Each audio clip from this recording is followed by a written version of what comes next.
E vamos lá. Então, pessoal, bom dia novamente, né? Vamos para a nossa 12ª ou 22ª aula de arquitetura de computadores.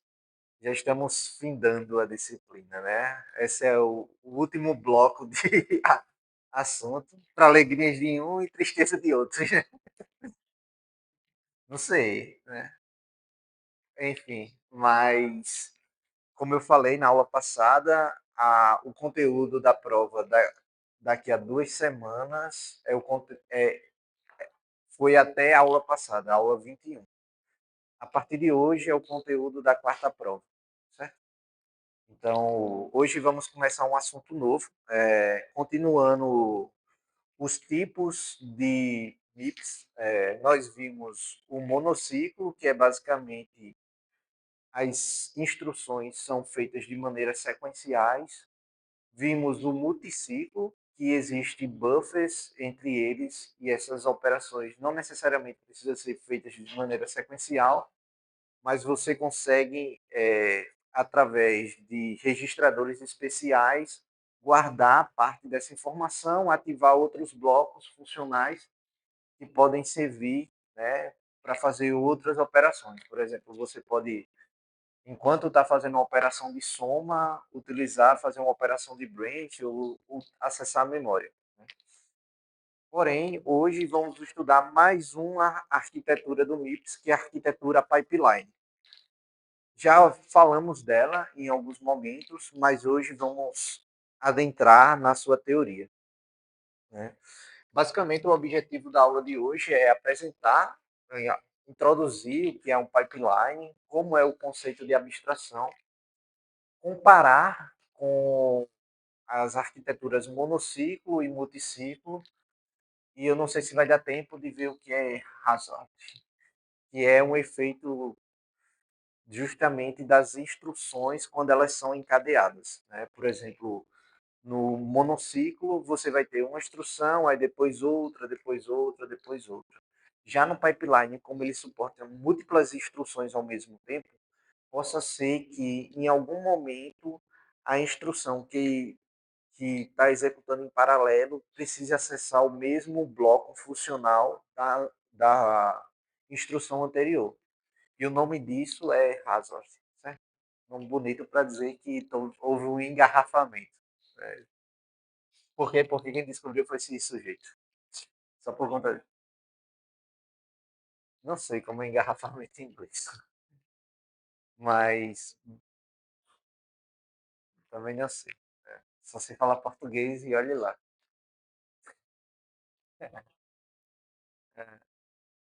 Enfim, né?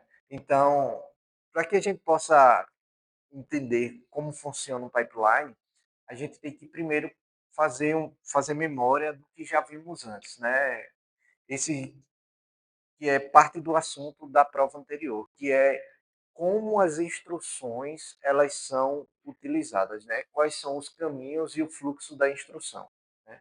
Na instrução sequencial, ela passa por todas as etapas, né, antes de começar a outra. Por exemplo, para executar qualquer instrução no MIPS, ela precisa cumprir esses 5 passos, né? Que é buscar qual a instrução no meu registrador de instrução. Após que ela busque essa instrução no meu registrador de instrução, ela faz a decodificação e leitura dos registradores. Qual é esse processo daqui?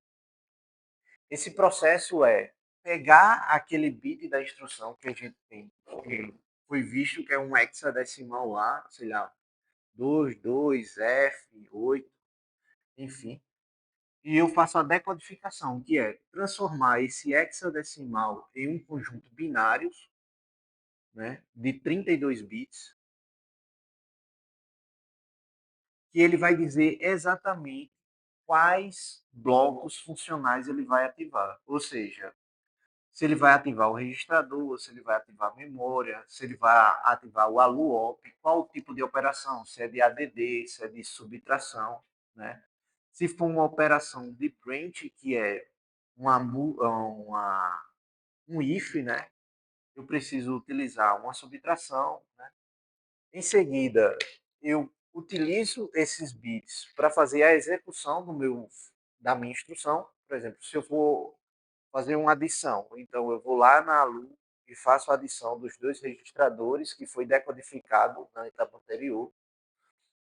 Se for um add branch, eu faço uma subtração para saber se o número que eu quero pular está igual, né?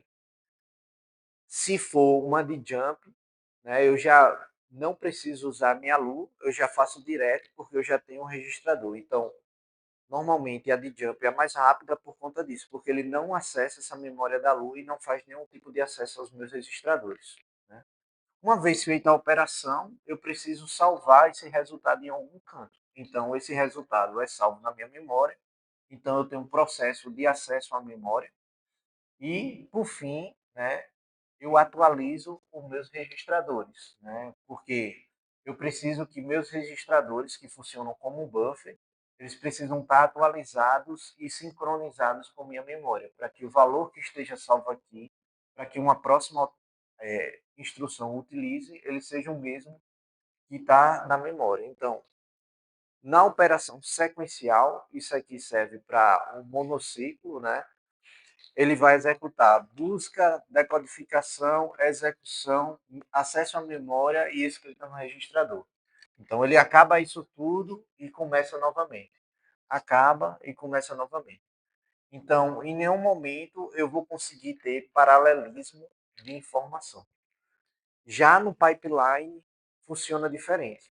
No pipeline, assim que um bloco funcional desocupa, ele já pode iniciar para a próxima instrução. Por exemplo, a busca de instrução. O que seria a busca de instrução? Seria quando o PC, que é o Program Counter, acessa a memória de instrução e a partir da memória de instrução ele decodifica e manda para o resto do circuito. Então, quando eu faço a busca, eu estou acessando a minha memória de instrução, meu registrador de instrução. Então, uma vez que eu já faço isso, a próxima instrução ela já pode fazer acessar novamente. Então, uma vez que eu termino a primeira etapa, essa etapa agora já está livre para que o próximo bloco utilize, né? A próxima instrução utilize, e assim sucessivamente. Então, se eu fiz a decodificação nesse primeiro ciclo, então no próximo ciclo aqui eu já posso fazer a decodificação. E no próximo, a próxima instrução já pode fazer a decodificação. Então, assim que um bloco funcional é desocupado, ele já pode ser imediatamente ocupado pela próxima instrução para fazer a execução.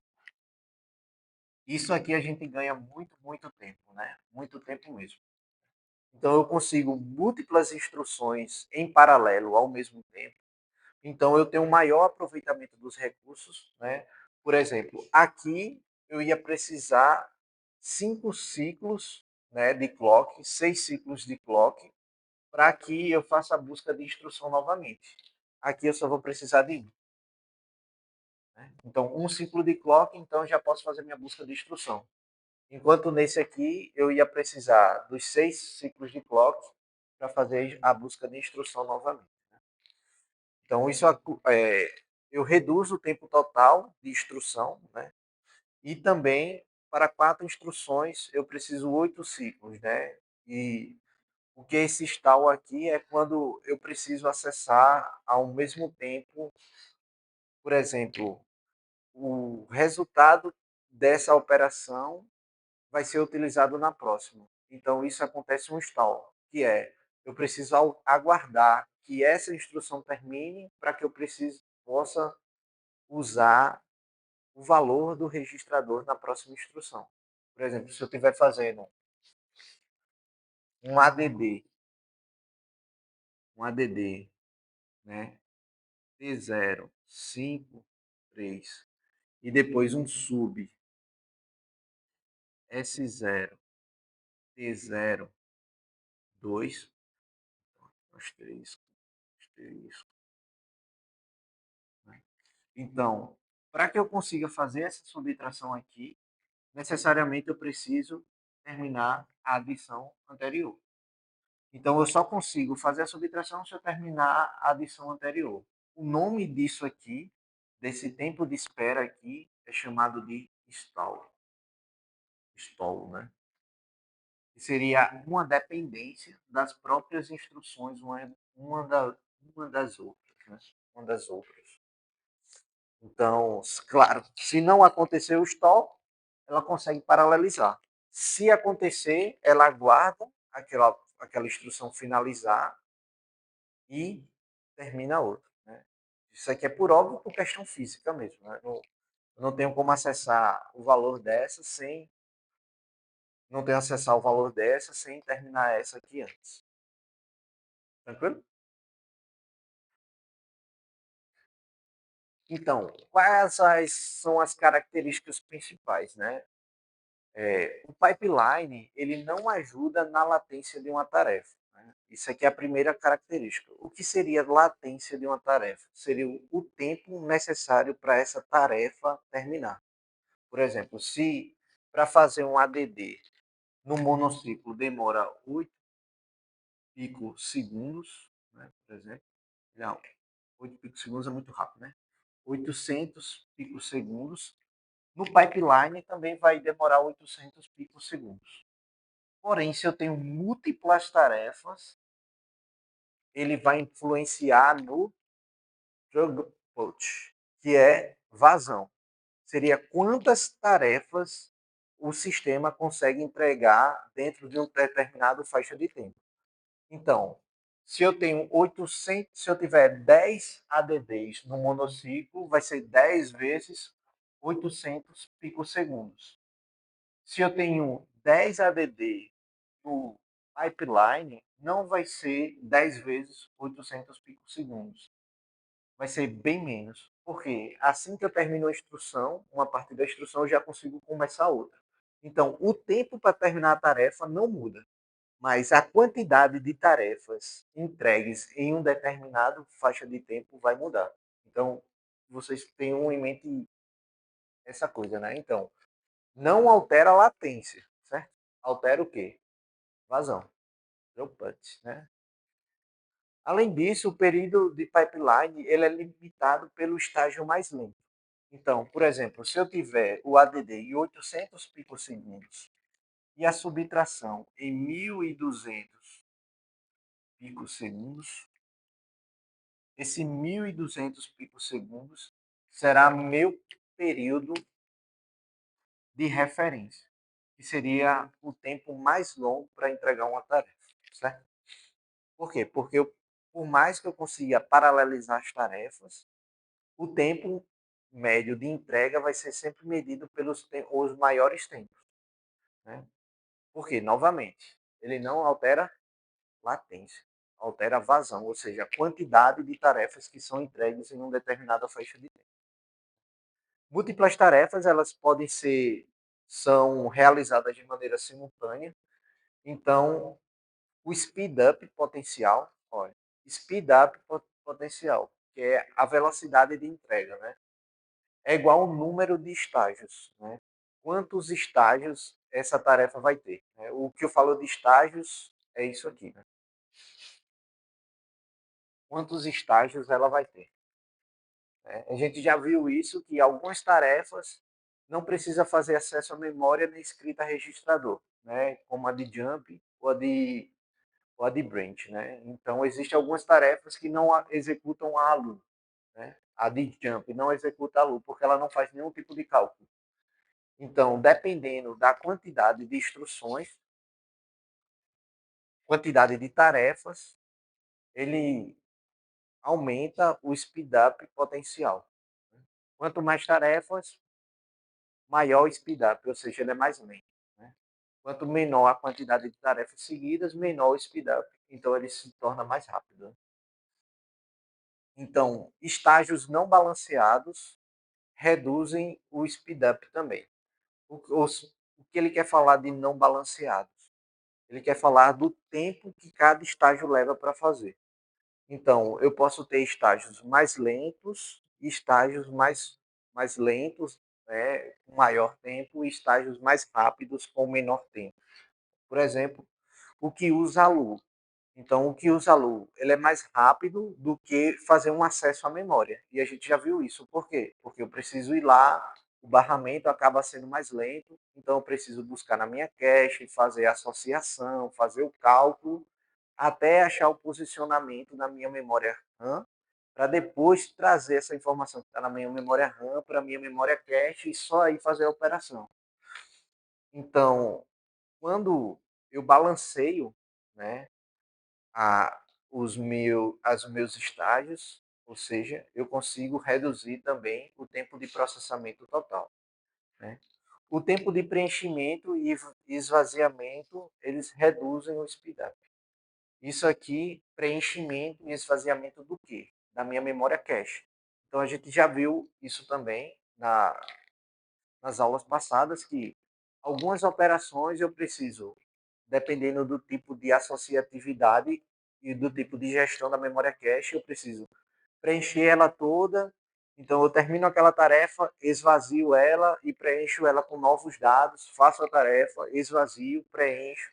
Então esse tipo de preenchimento e esvaziamento, a estratégia que é usada também influencia diretamente ao meu speedup, que é o tempo de entrega das minhas instruções. Ou seja, o quão mais rápido essas instruções são entregues, né, à minha CPU e elas fazem essa operação relacionando com a memória cache ou não, né? Ou direto com a memória RAM. Então, o que seria desejável para uma CPU funcionar em pipeline? Né? O que vocês acham? Instruções de tamanhos variados ou todas as instruções do mesmo tamanho? Se ela executa em pipeline, qual seria mais interessante? Ser todas igualzinhas, todas as instruções igualzinhas, ou ela ser variada? Maior, hora menor, hora maior, hora menor? E a gente já falou disso já. Na aula de RISC e CISC, antes de chegar em MIPS. Qual é a vantagem da RISC frente à CISC? A diferença delas duas. Vitória, Vitória. Lembram a diferença? O que significa RISC? Instruction,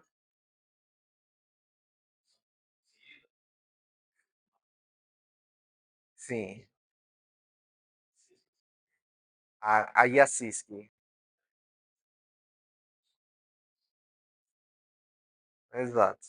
E a gente já viu isso, que nem sempre, quando a instrução é complexa demais, significa que ela melhora a entrega em questão de velocidade. Porque na complexa, por mais que você use uma linha para dizer o que a instrução faz, o que o compilador precisa fazer a decodificação, ela vai decodificar num código assembly gigantesco, dependendo do tipo de instrução.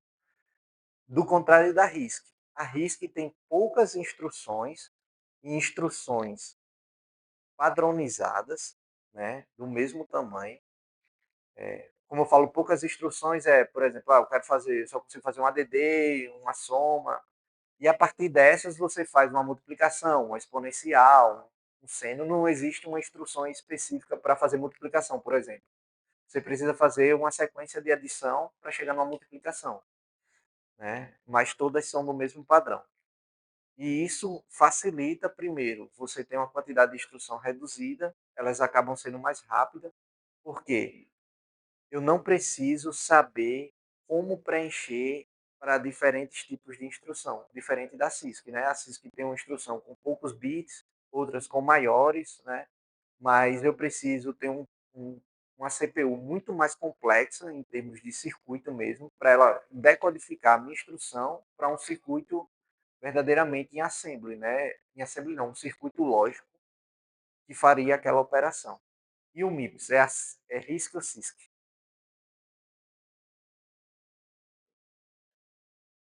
O MIPS, a CPU MIPS, MIPS, RISC, né? Porque ela mantém um padrão de 32 bits com as instruções simples.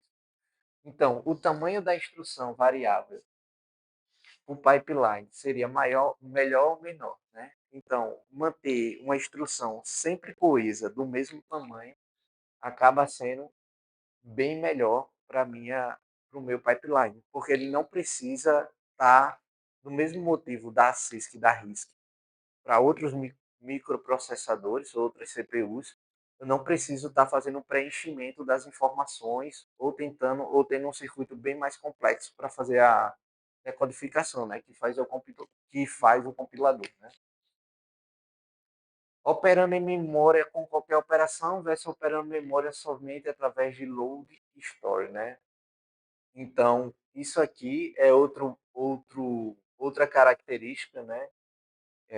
No caso, para pipeline, ele só utiliza load e store para fazer a operação em memória. Ou seja, ou ele só carrega ou ele só lê da memória, né? Então, existe qualquer outras operações que podem fazer direto na memória. Por exemplo, eu posso ir direto na memória fazer uma soma utilizando os registradores direto da memória.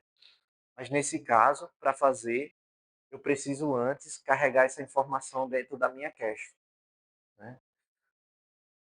E daí vem a última pergunta, né? Formatos de instruções regulares ou irregulares, né? Quando eu falo aqui formato da instrução regular ou irregular, é como é a composição dessa instrução. Por exemplo, binária, ternária ou unitária, né? Como a gente já viu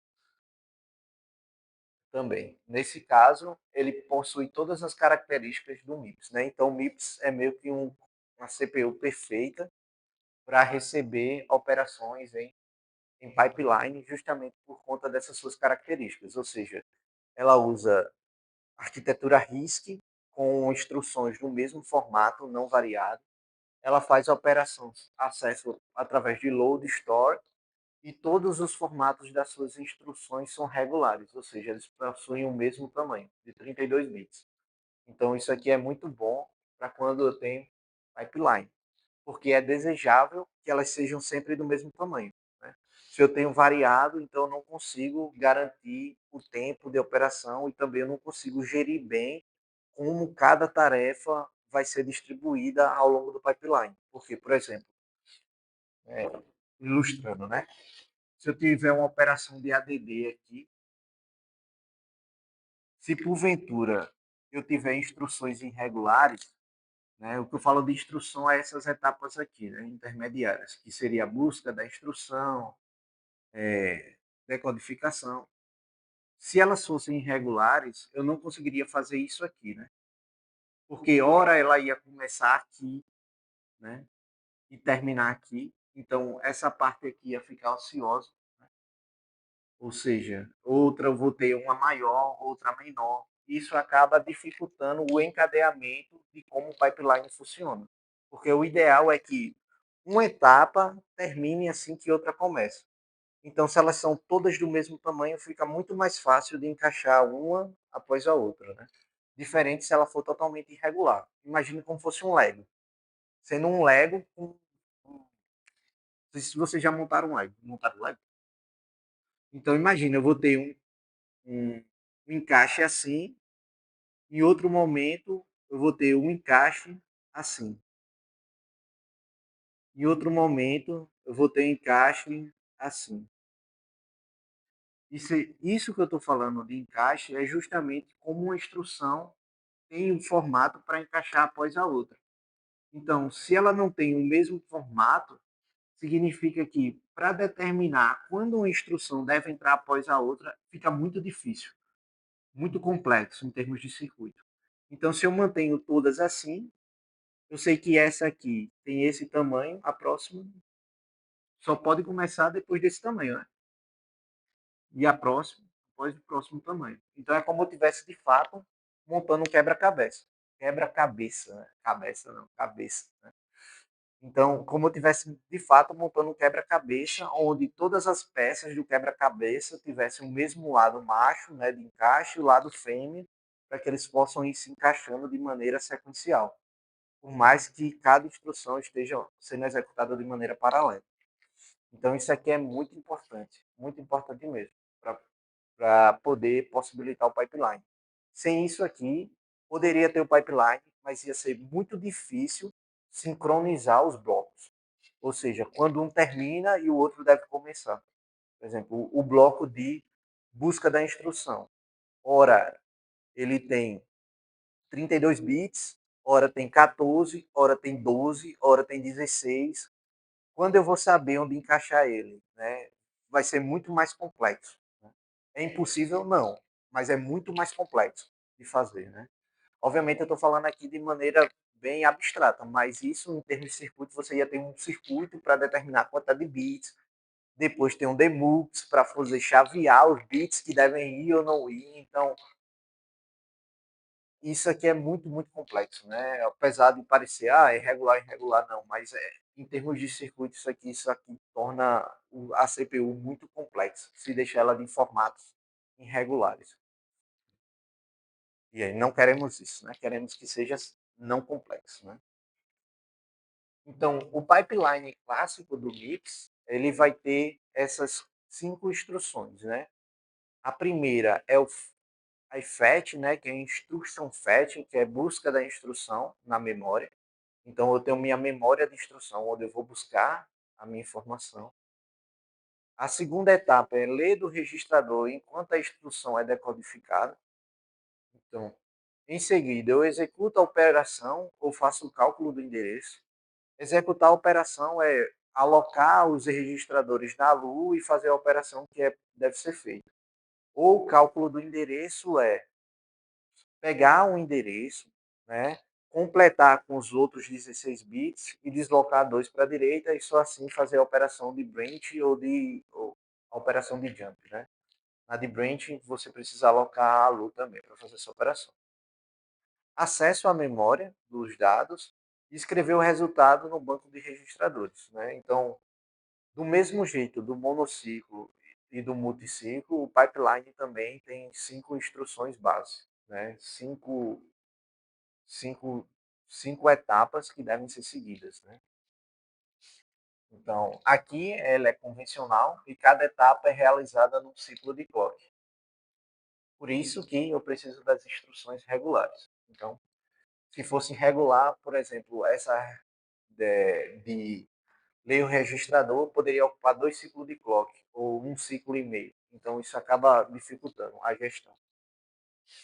Não impossibilita, né? Mas dificulta. Então, para que executar a instrução de load, por exemplo, né? Se eu quiser executar a primeira execução de load, eu preciso, né? A latência de uma única carga ainda é de 5 ciclos. Ou seja, se eu preciso executar uma instrução de load, eu preciso ainda dos meus 5 ciclos. Se eu quero executar agora uma segunda instrução de load, eu também preciso dos meus 5 ciclos. Mas no final, né, a entrega, se eu fosse fazer em monociclo sequencial, eu ia precisar de 5, 10, 15 ciclos para terminar. Já no pipeline, eu vou ter 5, 6, 7. Então, eu vou ter menos da metade para fazer a execução de 3 carregamentos, 3 loads, né?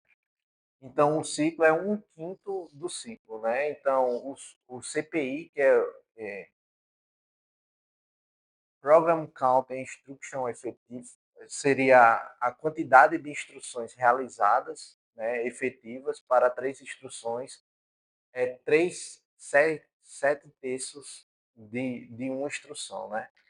Então, ela acaba sendo muito mais rápida do que a monociclo sequencial. Né?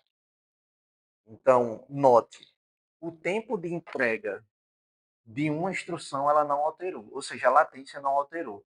Mas a vazão, que é o throughput, ele melhorou bastante. Então, eu precisaria de 15, agora eu preciso apenas de 7 para fazer 3 instruções de load. Isso aqui é muito poderoso mesmo. Então, para esse exemplo, né? Aqui eu tenho várias instruções e o tempo para que cada um execute, né? Por exemplo, uma instrução de load word, ela vai demorar 200 picosegundos para fazer a busca da instrução, para ir no endereço 100 milissegundos, para utilizar o ALUOP 200, mais 200 para acessar a memória, mais 100 para acessar o registrador. Né? Então, eu vou ter tudo total 100, ter 200, 300, 500, 700, 800 picosegundos para realizar essa instrução. Né? Então, eu vou ter 800, 700 picosegundos nessa. Então, note que nem todas as instruções, por exemplo, de Store Word, ela não precisa escrever no meu registrador, né? Então, vai ser 700 picosegundos. O formato R, ela também não precisa acessar minha memória. Por quê? Ela utiliza diretamente o do meu registrador. Então, eu não preciso acessar a memória. E já a do back, que é o do desvio, eu não preciso acessar a memória, nem preciso escrever em nenhum registrador. Ela acaba sendo mais rápida. Então, se nós fôssemos fazer isso usando pipeline, eu conseguiria reduzir vários ciclos desse, porque eu não precisaria, por exemplo, fez o fetch, na próxima eu já consigo fazer o fetch aqui, né? Então, se fosse sequencial, eu precisaria 800, 1500, 2100, 2600 picosegundos para realizar essa instrução em tempos de processamento. Né? Porém, se fosse fazer em pipeline, bastaria ir deslocando essa instrução, né? E eu conseguiria fazer isso em muito mais tempo, muito mais rápido. Né?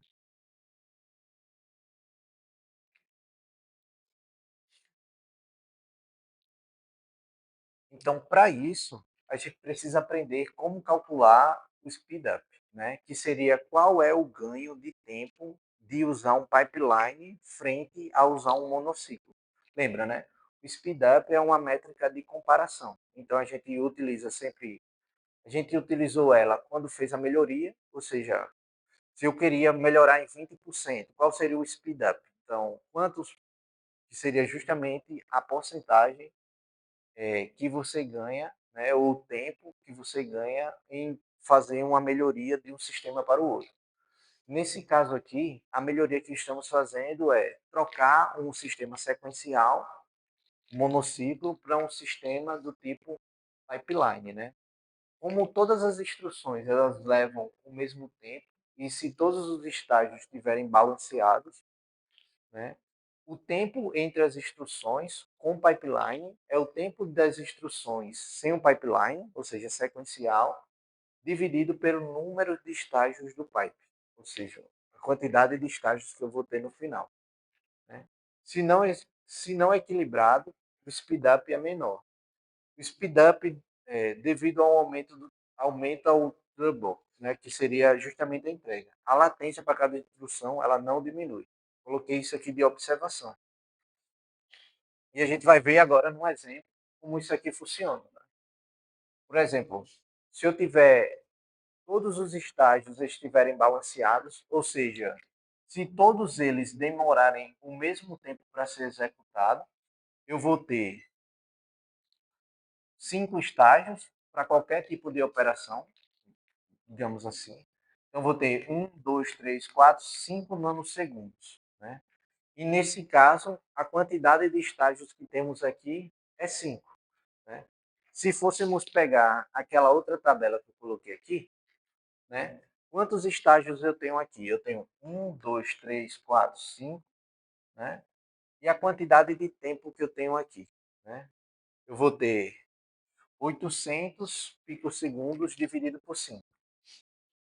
Então, eu vou ter 800 picosegundos dividido por 5. Né? Se fosse dividido por 10, daria 80. Né? Então, isso aqui seria 160 picosegundos. O meu speedup. Seria o tempo com pipeline. Certo? Então, eu reduziria de 800 picosegundos a instrução de load para 160 picosegundos. Então, a redução brutal. Brutal mesmo. Então, a redução de cerca de 1.600, de 80%. 80%? 10% seria 80, né? 160 seria 20, seria exatamente 20% disso aqui é 160. Então a redução é de 80% do tempo necessário. Então, só uma mudança de como você opera as instruções pode reduzir 80%. Isso é 80% de uma instrução. Se eu tiver mais instruções, então vai ser muito mais rápido, né? Por exemplo, se eu pegar todas essas instruções aqui, eu disse que ia ter 2.600 picosegundos, né? 2.600 picosegundos.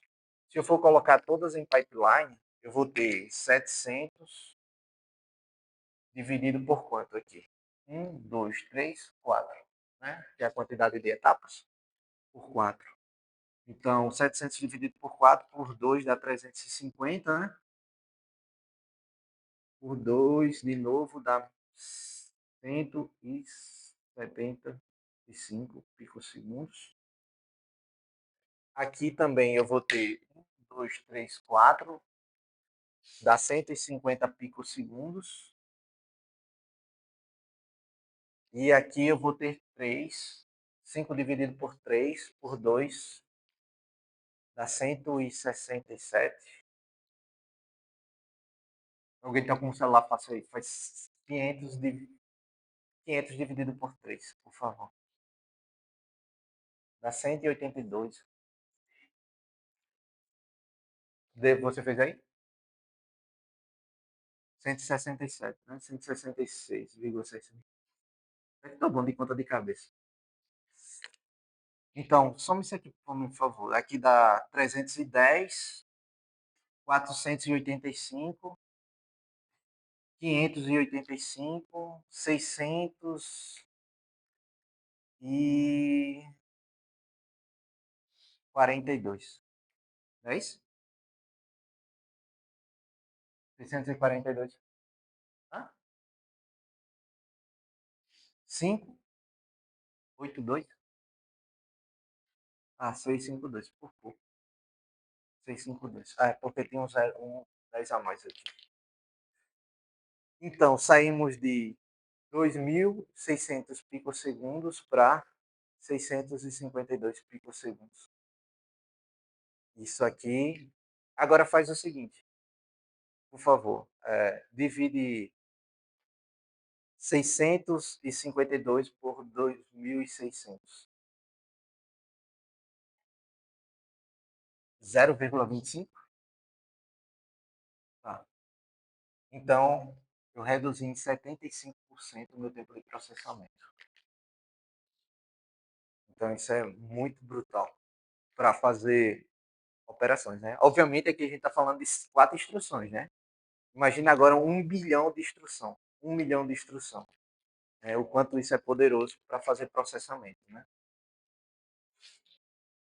Obviamente, aqui a gente está levando em consideração, naquele outro não era balanceado, né? Então, hora tinha 200, hora tinha 100, hora tinha picosegundos, né? O que eu falo balanceado é o tempo aqui, né? Então, se é balanceado, aqui seria 100, 100, 100, 100, 100, 200, 200, todas as operações. Né? E no caso do não equilibrado, né? Equilibrado, balanceado é a mesma coisa. Eu teria dividido aqui, né? Da mesma forma, eu teria somar tudo, né? Para o não balanceado, eu me limito ao estágio mais lento, que é 3 nanosegundos. Né? Então, eu faria 3 nanosegundos, né? Vezes a quantidade. Né? Então, uma instrução ela demora 3 nanosegundos. Né? Então, é concluída a cada 3 nanosegundos. Então, 4 instruções seriam 3 vezes 3, né? mais 5. Né? Então, seria 14 nanosegundos para fazer o não balanceado, o cálculo do não balanceado.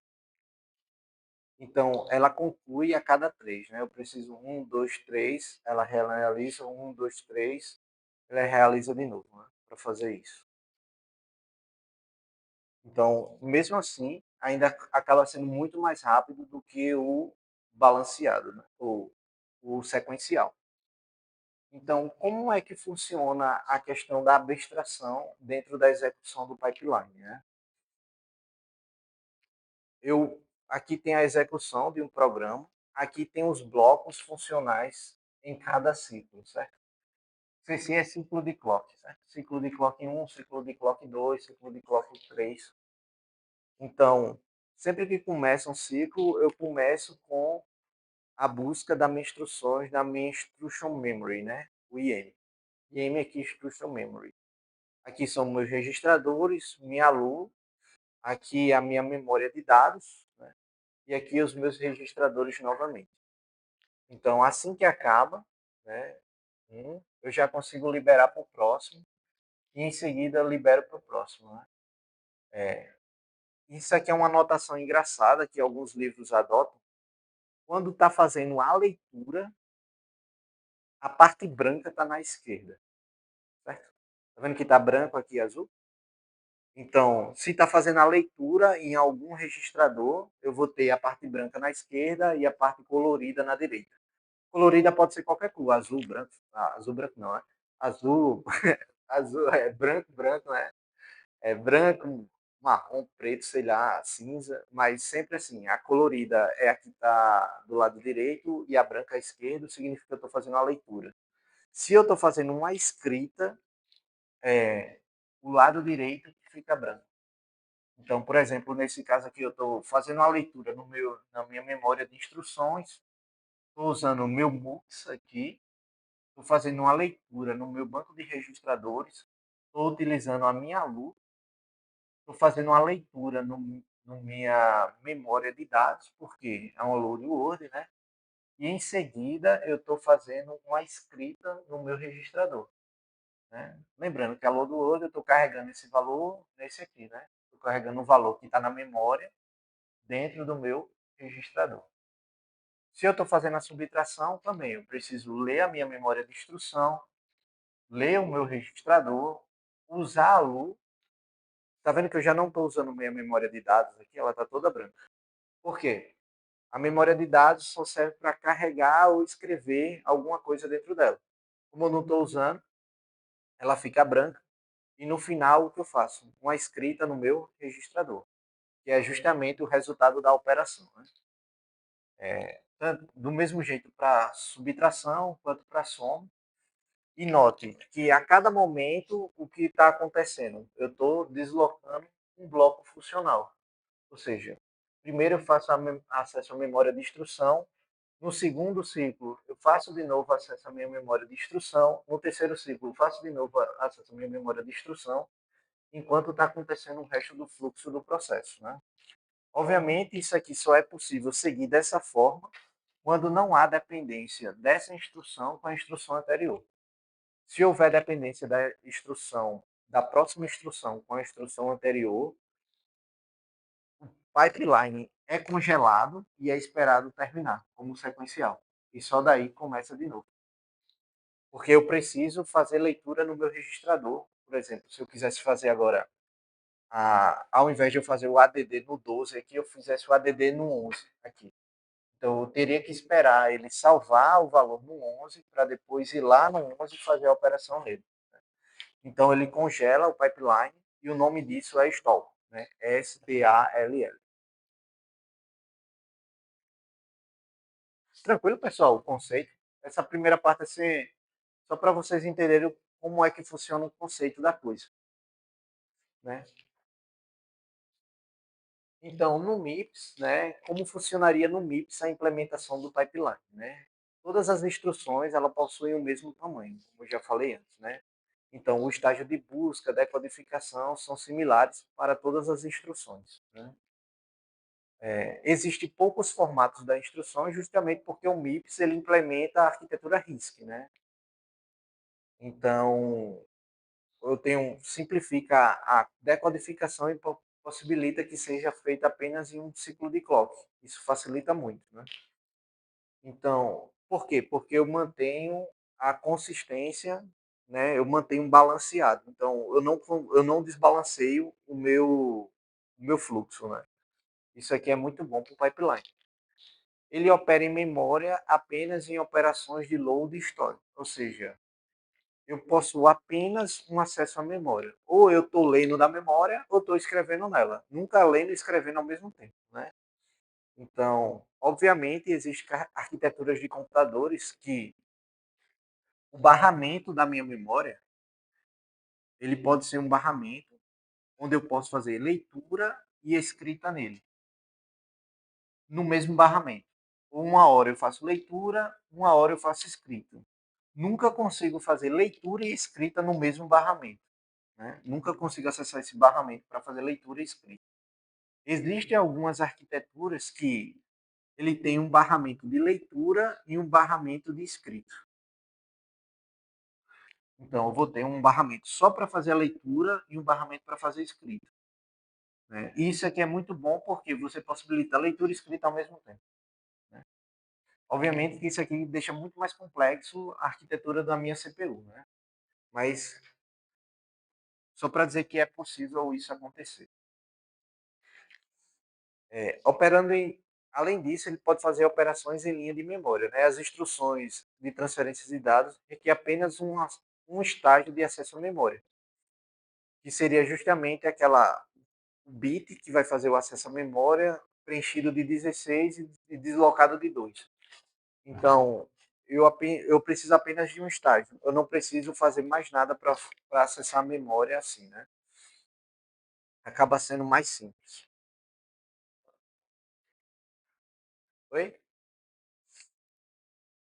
E comparando com o monociclo, multiciclo e pipeline, né? O monociclo, o tempo de ciclo é o tempo total da instrução mais longa. Né?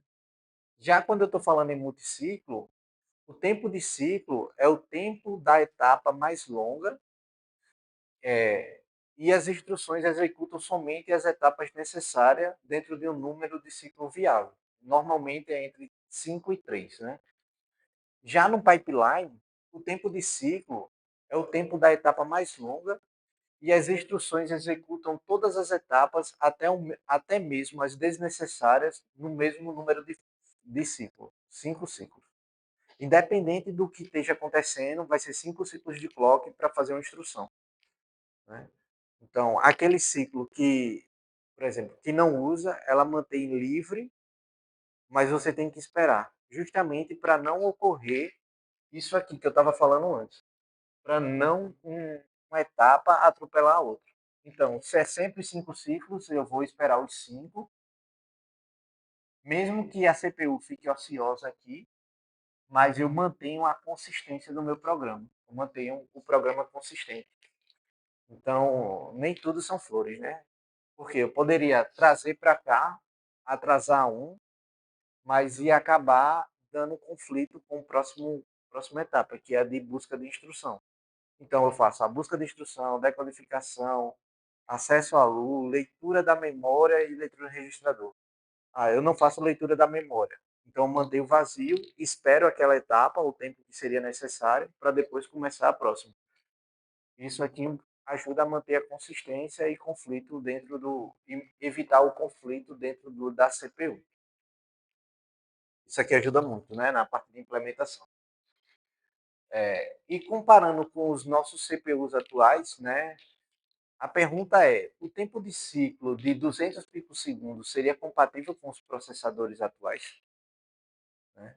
Se nós formos fazer a conta, fizéssemos as contas, né, a frequência da minha CPU vai ser 1 sobre o tempo de ciclo. Né? Se o tempo de ciclo é de 200 picosegundos, ou seja, 200 vezes 10 a 12, um processador para executar um tempo de ciclo nesse teria que ser, no mínimo, 3 GHz. Né? Como nossos computadores hoje é tudo 3.2, 3.5, o tempo de ciclo dele é sempre abaixo de 200 picosegundos. Então é muito, muito rápido. Né? É um bilionésimo de segundo, 10 a 12. Né? É muito, acho que a gente não consegue nem estimar o que é um bilionésimo de segundo, né? É muito rápido. E daí segue a comparação, né? O multiciclo, o monociclo, eu vou ter 800 segundos para executar cada etapa, né? Instruções, 5 etapas, e assim sucessivamente. Se eu tiver 3 instruções de load, né? O tempo total seria 240 picosegundos. Se eu tivesse 10, seria 8.000 picosegundos, né? Já na do multiciclo, existem algumas instruções que não são executadas, por exemplo, essa, e eu consigo limitar a quantidade do meu tempo. Então, ele acaba sendo mais lento, né, mas eu consigo executar uma em paralelo com a outra.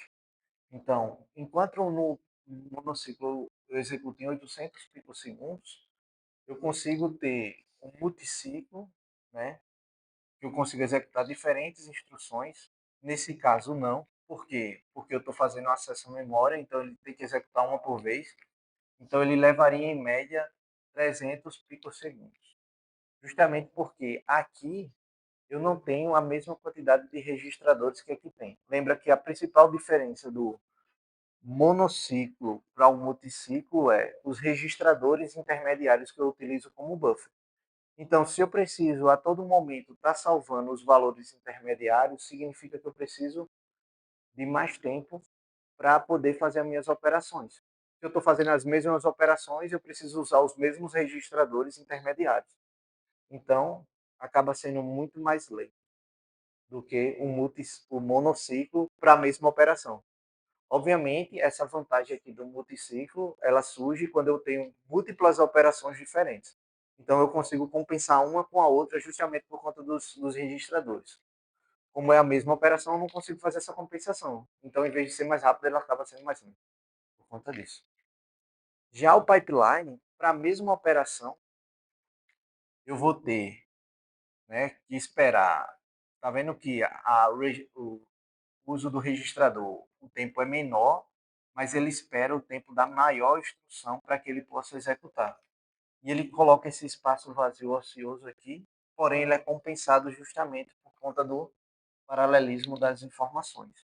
Então, enquanto no monociclo levaria 240 picosegundos, no pipeline eu só vou levar 1.400 picosegundos.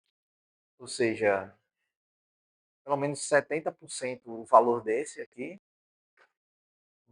50, mais do que 50%, e 55% do valor desse em termos de velocidade. Então, acaba sendo muito mais vantajoso do usar um pipeline para alguns tipos de operação do que um monociclo e um multiciclo. Né? Obviamente que aqui tem alguns custos, questão da implementação, que a gente vai ver mais à frente, né? Nas próximas aulas. Então, comparando as três arquiteturas, né, para 1 milhão de instruções, eu vou ter que o monociclo vai levar em média 800 milissegundos para fazer somente leituras. Né? Aqui são as piores casos, né? É a mais lenta, que é leitura na memória, é o tempo que leva lá para acessar a memória, é o pior caso. Então, o monociclo vai levar 0,8 milissegundos, o multiciclo 1 milissegundos, já o pipeline 0,2 milissegundos, por 1 milhão de instruções. E aí, executar 1 milhão de instrução, 0,2 milissegundos. É muito rápido mesmo. Já o melhor caso, que é a operação de branch, lembra, a operação de branch é a mais rápida, que é só pegar o valor do endereço, incrementar o meu PC e fazer acesso à memória. Então, e apontar para a memória. Então, ela não precisa passar por ALU, nenhum registrador, nem fazer comparação. Então, ela acaba sendo muito mais rápida. No monociclo, ela se assemelha, né? A operação do pior caso, de somente leitura. No multiciclo, é 0,2 segundos. E no pipeline, 0,2 milissegundos, né? Mas isso aqui não é verdade, porque aqui a gente acaba tendo dependências. Né? Então, esse valor aqui pode variar, pode ser mais. justamente por conta das dependências que há no caso da operação de Brent, né? Que eu preciso fazer a comparação lá, então eu vou ter a dependência do valor do meu PC Counter. Então, eu só consigo executar a próxima instrução depois que eu fazer o incremento no meu PC Counter. Depois que eu fizer o PC Counter, aí eu consigo incrementar e fazer de novo, né? Isso para a operação de branch e jump, né? Então a gente tem uma dependência aqui justamente do meu PC Counter, né? Se não houvesse dependência, isso aqui seria extremamente rápido, né? Muito mais rápido do que todas as. Tranquilo? Então, amanhã vamos continuar com os Zarats, que são os perigos que há no pipeline, né? Que é basicamente a questão dos conflitos das instruções.